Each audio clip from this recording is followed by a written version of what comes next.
Welcome to this video on teaching the topic of diabetes. So my name is Dane and I'm the Chief Medical Advisor for Active IQ. I'm a practicing GP and a sport and exercise medicine doctor. So as we currently review our qualifications for their usual regular updates with Active IQ, this really does provide us with an opportunity to provide updates, but also thoughts on the delivery of certain topics.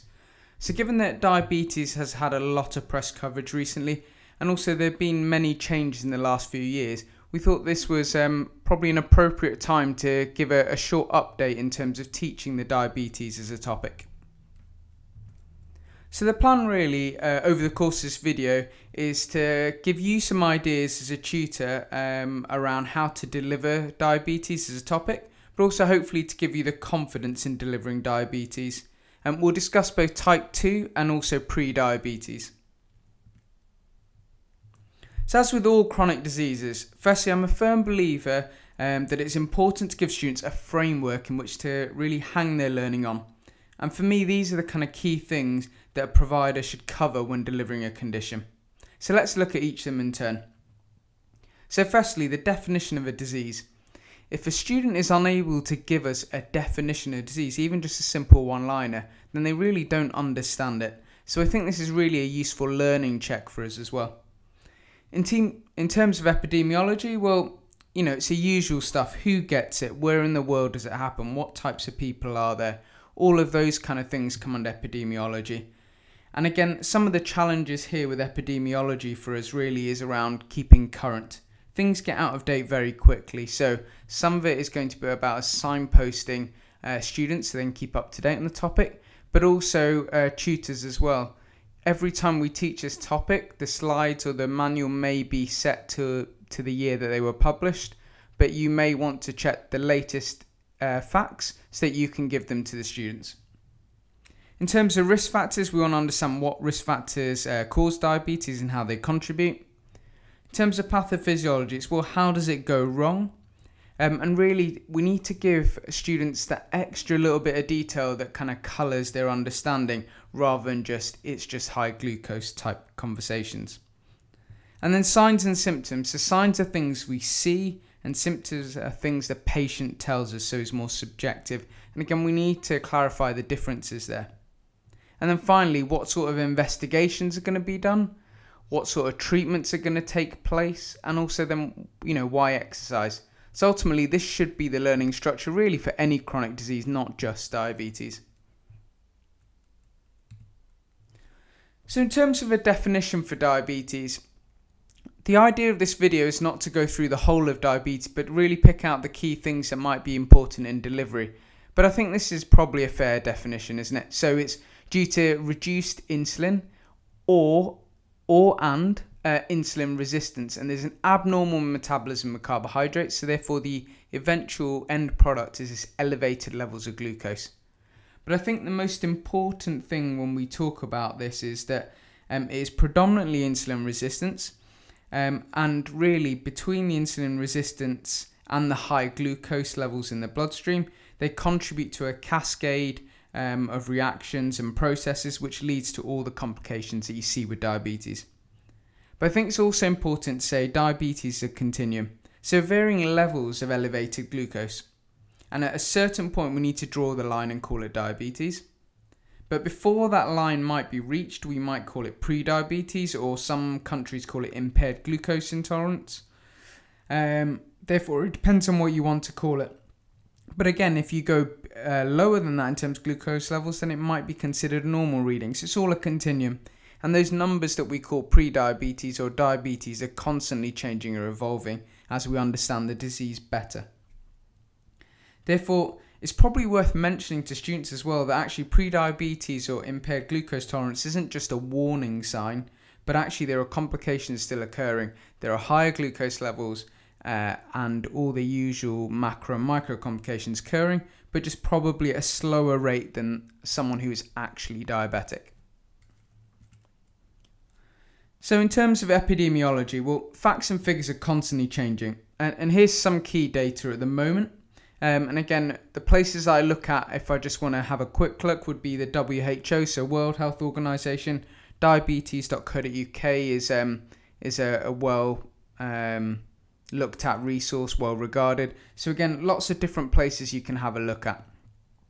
But again, ultimately, you need to make sure you're up to date with current data. You may teach a course, but as with all textbooks or even our own manuals, they can only be correct to the time of publication. So really do have a quick look and just go, what's changed since the year that you've taught this course, or what's changed since you last checked the latest data. And again, if you're a large training provider, this could be someone doing this centrally for you. Obviously, if you're a much smaller training provider, the onus may be on the tutor. Again, our aims really through the hub is to try and update where possible to help and ease that process for you. So do again check with the hub to see if there's been any updates for you. There's also one thing I want to point out, as well as the statistics that I've pointed out here really. The key thing I wanted to get across is actually pre-diabetes. We think that nearly a third of the adult population may have pre-diabetes or an impaired glucose tolerance. And this was based on a study published in the BMJ, so British Medical Journal, using Health Survey for England data.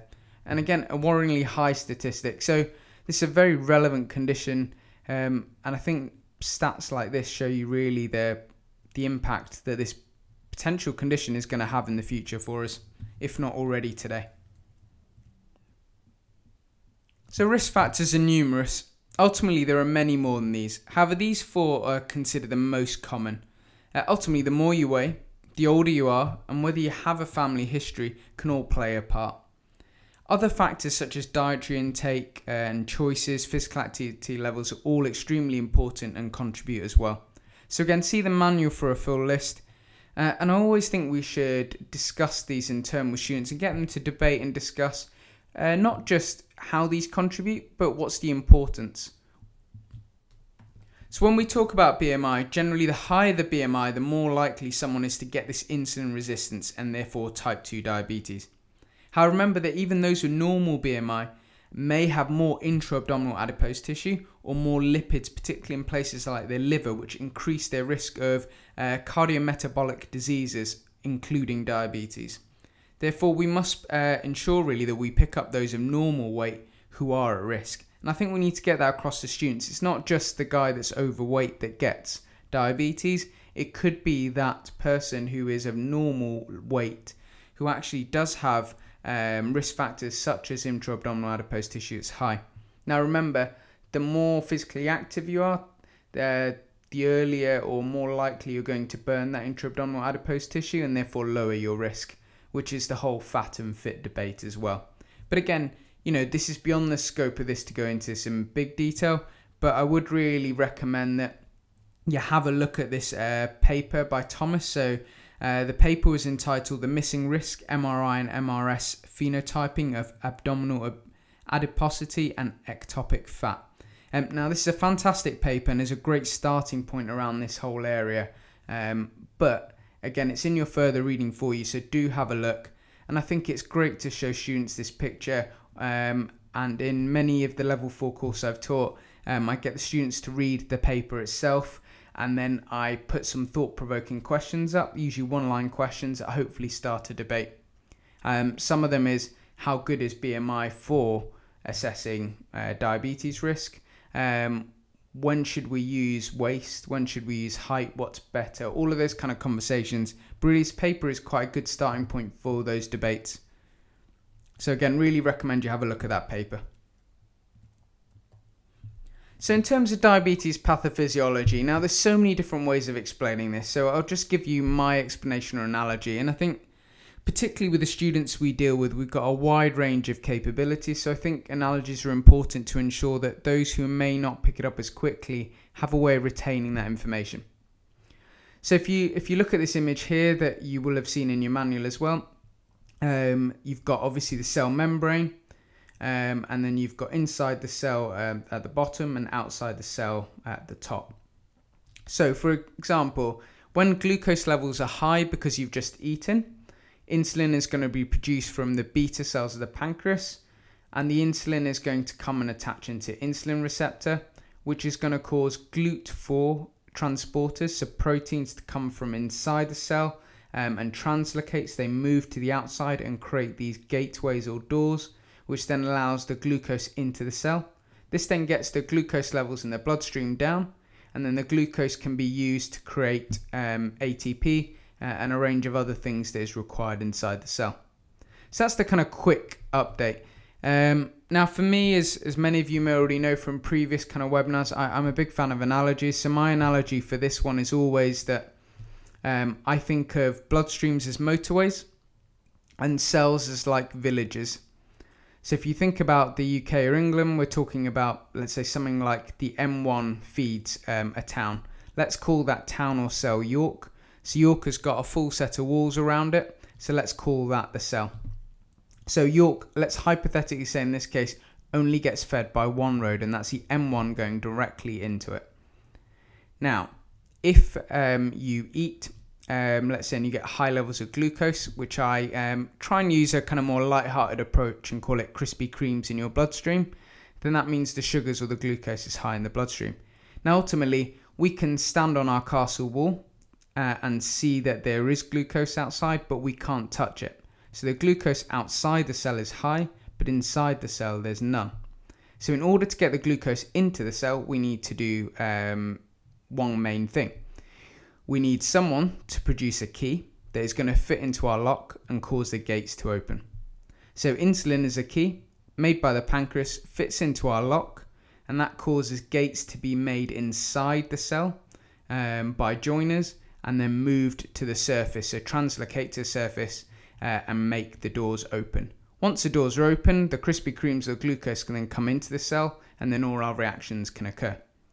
Now, insulin resistance is around, well, actually, are we producing enough insulin? But more importantly, in this analogy's case, there are enough keys, but some of the keys are faulty or the lock is faulty. That's the kind of analogy I try to use when explaining this.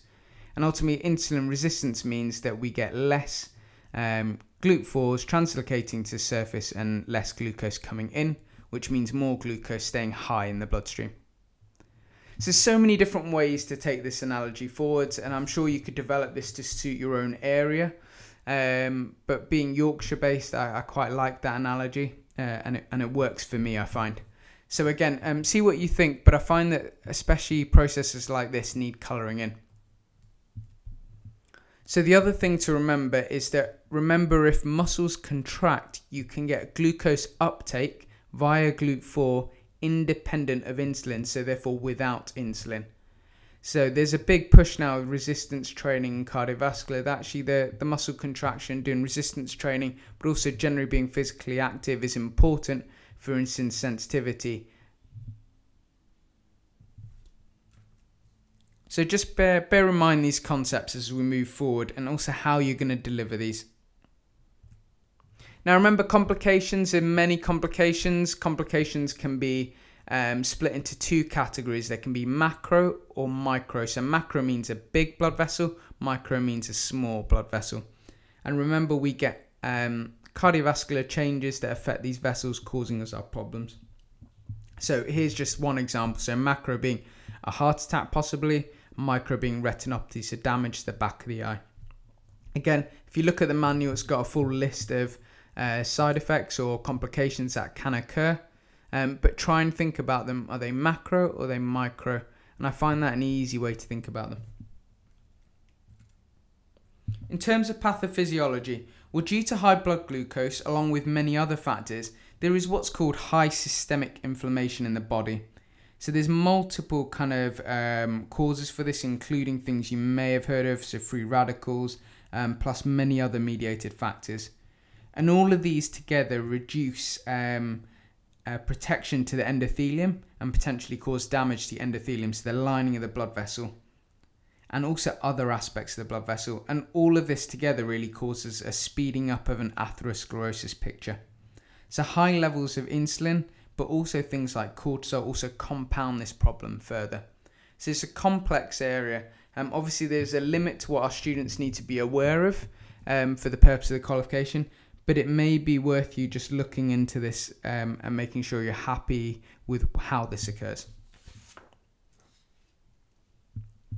In terms of signs and symptoms, well, there are lots of different signs and symptoms, but ultimately if you're pre-diabetic, so you've got slightly elevated blood glucose levels, but you're not diabetic yet, you may have no symptoms.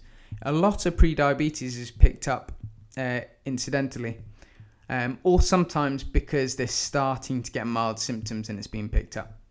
Whereas with diabetes, remember, because they've got more glucose in the bloodstream, the body tries to dilute it, so it shifts more water towards it and tries to kick it out by different means.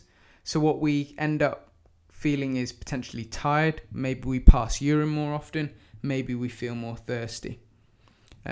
So again, signs, symptoms, not hard and fast. Diabetes can present in a very vague manner.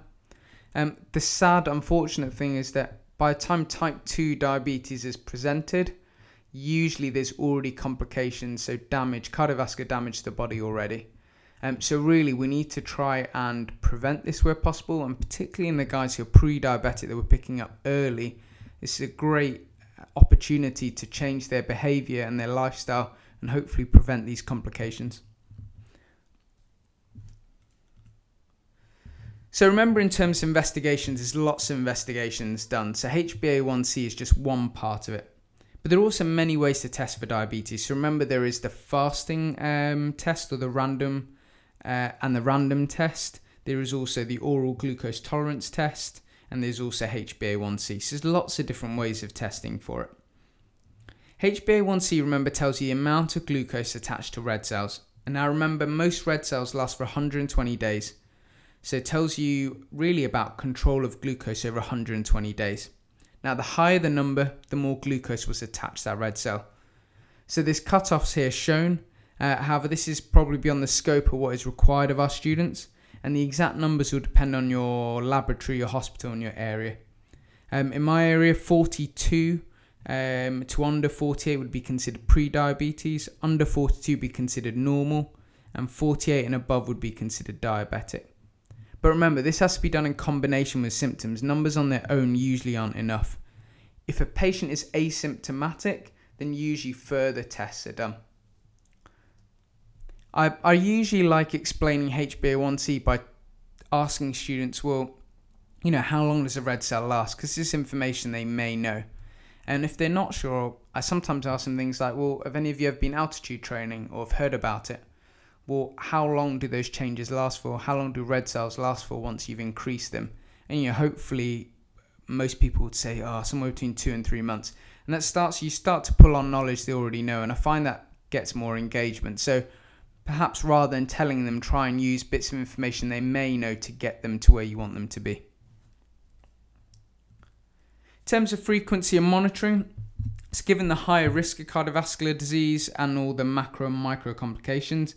The main focus really is to reduce the risk.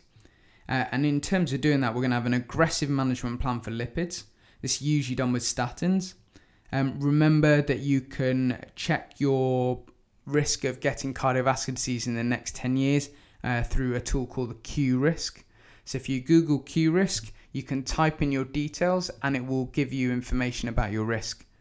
Now, if you're more than 10% risk, then usually you're put on a statin. So again, you could actually do the task with students, get them to calculate their Q risk and see what that feels like, and also discuss those values.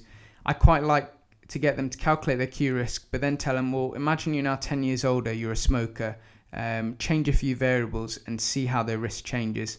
And they can start to see how little lifestyle changes can make a massive difference to developing cardiovascular disease. So I find that a really useful task. So we've got statins and lipids to consider. Then remember, they may be on insulin or hypoglycemia oral medication, such as metformin or sulfonylureas. Remember that because of complications, we'll need to check things like their eyes on a regular basis. We'll need to check things like their kidneys and their feet. HbA1c to check overall diabetes control will be done either 6 monthly or annually. Now remember, because red blood cells last 120 days, there's no point in really doing a HbA1c less than 3 months apart, because there won't be enough time for anything to change. So if there is going to be an intervention of any sort, really, there's no point in checking it more often than 3 months. Most people would say 6 months is appropriate. So again, these change all the time, and what we do in the NHS changes all the time. So remember to check the SIGN, which is Scottish guidelines, or the NICE guidelines, which will go through how to monitor and what to monitor. So again, see up further reading for further links. So finally, management-wise, obviously there are lots of medications, remember, and management options for diabetes, and I think staying up to date with it is a challenge. Usually we follow the latest NICE guidance. So again, see our post reading links to read the NICE guidance. And I think as a tutor, I would expect you to know the NICE or SIGN guidance because it really does tell you everything you need to know. I usually like to set the NICE guidelines as a homework task, and I get students to read them and try and summarize them. And then usually I use that to generate discussion or debate when they come back the next day. So again, it depends on the way you're running your level 4 setup. Now, remember there's also, as well as diabetes NICE guidance, is also obesity NICE guidelines. So you could always split up the group and get some of them to do obesity while the others do diabetes. And again, then how you generate those discussions, up to you. You could set up a debate question or do it by another form. Now, I'm also a big fan of teaching students how to use the British National Formulary. So this is the book that, remember, every 6 months is updated with the latest drugs used in the UK. And I think it's important for them to keep up to date, because with diabetes, there are new medications all the time. Now, if you can look up a medication and understand what it does, that's important. So I think it's useful to go through the diabetes medications and get them to looking up in a BNF. Now, you could either encourage the students to buy a copy, or you as a training provider could buy a BNF per student. Now, second hand, you could get an old edition for only £2-3, so not a lot. And really, to be honest, 5, 6, 7 years old BNF is still more than appropriate for what we're trying to achieve here. Now, with regards to lifestyle management, a useful take, I think, on this is not just, what works, but actually, are the students aware of what services are available in their local area? Do they know how to access it? Do they know how to signpost their clients towards it? Because ultimately, that's more useful to them than just telling them, well, stop smoking is useful. Well, actually, what's in your area? How do you access it? And what would it look like? And what's the journey look like? So I think that's far more powerful and useful to the student on completion of the course as well. So there's so many different ways to teach pharmacology, but I really think it's important, as we've said before for chronic disease in general, to have a framework to hang your information off. So here's one that I recommend. So I think students should know the class name. So for example, remember for metformin, the class name is biguanide. Then obviously the drug name is metformin, so that's a recipe name. Wherever you go, it's always metformin. Now different brands can pick it up and call it different things, so that might be brand name in there. Again, I don't expect our students to know brand names, but when they use the BNF, it shows you, so I expect them to be able to find where they might be.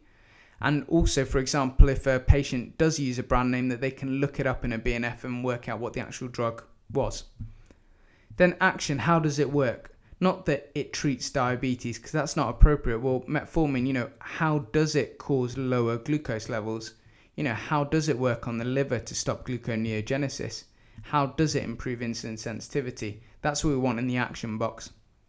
Side effects, well, what side effects are caused? So remember, for sulfonylureas, hypoglycemia is a side effect, which is very relevant because that may affect things that we need to plan for when delivering exercise. For example, you might need to make sure you've got Lucozade or glucogel or things like that ready in case. And then obviously with things like insulin as well, you've got the same thing. Remember, the key difference with insulin is we do run by brand names, because brand names are all slightly different, and therefore, unlike most medications, insulin is one where you would talk in terms of brand names, not usually just the drug name on its own. So lifestyle nutrition, particularly for diabetes, is a big area. In the last 10 years, it's very clear that type 2 diabetes and pre-diabetes can be put into remission. And this is a key word, remission. It's not cured and it's not reversed. So you can't change damage that's already occurred, But by getting back to a normal glucose metabolism, you can reduce the risk of further progression of the disease or slow it down considerably. Now, there was a landmark study done in Newcastle that proved that we could cause this remission to occur. And this was done with patients on low-calorie shakes. Now, they've got a fantastic resource which has ideas of example recipes and diets that you could use. They've also got resources and more links to their research and references. So again, this study was a landmark study because it showed that actually this could be changed. And actually it wasn't just about losing weight. The moment you're on a hypocalorific diet, your insulin sensitivity improves. So, I think this is critical. We can't just do the exercise without referring to this or being aware of this. But ultimately, while these diets were extreme and probably not realistic for the average person, with the right medical management, it was thought to be fairly safe. So again, read their website. So again, it's in the post reading for you. And I think it's worth showing your students this so they see it. But I think it's also being very clear that they can't prescribe this diet on their own. They need to deal with other medical professionals. And ultimately, they won't be covered in their insurance to do this on their own. But they could signpost patients to it that they have, and they could ask them to engage with their own medical professionals to start doing these sorts of things, because then medications that need to be tailored or tweaked to make this happen can be done. So again, I think that the key thing here is students need to be aware of what's going on. We can't just teach them that exercise is good, but not talk about all the other kind of advances that are currently going on. So again, one of the things I do here is I print out the research papers that are linked, as you can see on the screenshot, and I get students to read it. And then we discuss, well, what did you think about it? And, usually students say, well, it was a low-calorie diet. Is shakes realistic? And then we talk through, ways and means or what this means in the real world. And I think that's quite powerful, but also always get fantastic engagement when we start talking about things like this. So in terms of exercise prescription, this is a screenshot of some of the American College of Sports Medicine guidelines, which is fine. So remember, whatever you do, there are lots of different people telling you, this is what you need to do. But I think ultimately we need to obviously consider things like, well, if they're high BMI, we need to reduce the impact of exercise to avoid joint damage. Obviously, we know that cardiovascular training is important. And ultimately, like with most things, it's a progression towards what we're trying to achieve. But there's a big push for resistance training, which can contribute towards an improved insulin sensitivity. So see some of the post-reading links for kind of various diabetes exercise prescription templates and advice. But I think ultimately I like to show students the guidelines and essentially make it clear that these are just guides. But ultimately our own skill, that whole art and science of exercise prescription comes into play here. Knowledge of our client in terms of the final output of what this program looks like. But I think, having a guide is important to know, this is what we're trying to aim for. While we're talking about the latest things, obviously we talked about nutrition. I should also point out it's still worth teaching students about the GI diet because it's still commonly done. It still has its place. Because remember, you can lower the GI of a meal by increasing fats and protein. So that concept hasn't really changed. It's still valuable, but perhaps there's starting to be a more bigger push towards reducing that overall carbohydrate intake. Again, starts a really good conversation with students, but in order to do that, just need to make sure that you're happy yourself with the concepts in mind. And then obviously now there's also the very popular low carbohydrate, high fat, so the LCHF diet, which is championed by Tim Noakes, who's a South African doctor and physiologist, who's published quite a lot in the area. So again, see the post-reading links, have a read and see what you think. I'm always a fan for showing students a range of things, trying to keep a fairly stable, informed kind of approach. So I don't try and say, low carb is the cure or high carb is the cure. But very much, this is what this person says. These are the pros here. These are some of the cons here. And hopefully try to get them to do the same. In terms of ideas for delivery, well, I think have a look over your teaching, how you currently teach diabetes, whether in exercise referral or level 4. How didactic is your approach here? What could you change? How could you get students to read more recent research? How could you engage more debate in them? Because you can get some fantastic debates going. I guess our challenge sometimes as tutors is to make sure we keep them on subject and on point. But also, is this an opportunity to revisit blood pressure and anthropometric skills, given there are lots of cardiovascular complications? For me, I think it's about taking quizzes, games, debate, student presentations, reading current research, and really giving a very multimodal, varied approach to this lesson. But hopefully, I think the other thing I want to do really is to push the thinkers in the room, not to just discuss the facts, so diabetes this, but to come up with ideas and kind of concepts around treatment, changing behaviour, management. Because as we know, the more we become analytical, so let's take the nice guidelines, why is it there? Is this good? And we push that higher order learning, the better the overall outcome really here for the student. So remember to look back at your Bloom's taxonomy, start to think about that higher order learning. How do I engage that with these students? And at what point in the course is that appropriate? It might not be appropriate on day 1, but it might be appropriate on day 2 or 3 after they've read a reasonable amount. So again, just remember back to that. How do we engage these students? How do we keep it current? And I think that's always a challenge for us as we do these chronic disease topics. In terms of further reading, we've put a whole set of links for you to have a look at, so please do have a read.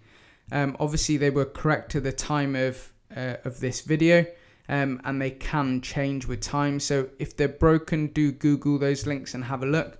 But of course, if they're also broken, do let us know so we can either take them off or change them for you. In terms of standard textbooks, these are 2 books I like a lot. So the ACSM book is really good. And there's also this fantastic book by John Buckley, which is a UK book, really well written and really well referenced. A few years old now, but really relevant to what we're talking about. So finally, remember, the idea of these kind of skills hubs videos very much to try and support you in delivering the best course you can. So if you have any questions around any of what we've discussed, drop us an email or join that Facebook group, again, link in the post reading, and we can discuss these further. If there's something you're not sure about, we're here to support you, so don't feel like you can't ask. If you feel like a tutor or someone on your team needs a kind of upskill, let us know. At least we can signpost you to where to read more about it. Okay, so that's all for now, and I hope to speak to you all soon.